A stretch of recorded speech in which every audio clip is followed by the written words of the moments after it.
আসলে মাননীয় স্বরাষ্ট্রমন্ত্রী বিস্তারিত বলেছেন, এরপরে আর তেমন কোনো প্রশ্ন থাকে না। শুধু একটা জায়গায় একটু প্রশ্ন রাখতে চাই। আমরা জানি যে আমাদের বিশেষ করে ফেসবুক কর্তৃপক্ষ মেয়েটার সাথে অনেক সময় যোগাযোগ করলে আমরা দেখতে পাই যে মেটা কর্তৃপক্ষ অনেক শব্দ আছে, অনেক বিষয় আছে যেখানে যদি মনে করে যে নৈরাজ্য সৃষ্টি হবে, উত্তেজনা সৃষ্টি হবে, সেখানে তারা নতুন নতুন পদক্ষেপ নিয়ে থাকে।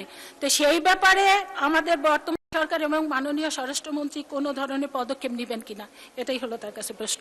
আমি আবারও মাননীয় স্বরাষ্ট্রমন্ত্রীকে অসংখ্য ধন্যবাদ জানাই বিস্তারিত প্রশ্নের উত্তর দেওয়ার জন্য। মাননীয় স্পিকার, আপনাকে অসংখ্য ধন্যবাদ। ধন্যবাদ মাননীয় সদস্য। মাননীয় স্বরাষ্ট্রমন্ত্রী, মেটা সংক্রান্ত কোশ্চেন, যে মেটা উত্তর দেয় না এই সংক্রান্ত কোশ্চেন আপনি যদি জবাব দিতে পারেন প্লিজ। ফেসবুকের মেটা। মাননীয় স্পিকার, আমাদের পার্শ্ববর্তী দেশে তারা আইনি সুরক্ষার মাধ্যমে এমন বিধান করেছে, মেটা 24 আওয়ার্সে তাদেরকে অ্যাকশন নিতে বাধ্য করেছে।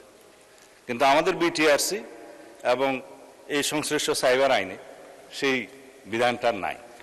আপনি মনে হয় লক্ষ্য করেছেন, আমি জবাব দেওয়ার সময় বলেছি যে আন্তর্জাতিক প্রযুক্তি প্ল্যাটফর্মগুলোকে আমরা আরও সমন্বয় করব, সমন্বয় করে এই সমস্ত ক্ষতিকর কন্টেন্ট অপসারণের বিষয়টা একটা সময় নির্ধারণ করে দেব, যে এই সময়ের ভিতরে এই কন্টেন্টগুলো অপসারণ করতে হবে, সেই বিষয়টা আমরা আইনে রাখব।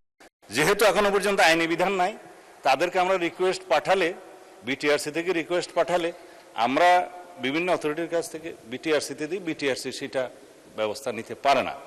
তখন এই মেটা বলেন বা টুইট বলেন, আরও যারা বলেন, তারা বলে যে তোমাদের তো আইনটা ঠিকমতো নাই, সুতরাং আইনি কভার না থাকলে সেটা প্রেশার দেওয়া যায় না। সেই বিধানটা করবো মাননীয় স্পিকার, আমরা সেই আইনটা নিয়ে আসলে আপনারা দেখবেন। ধন্যবাদ।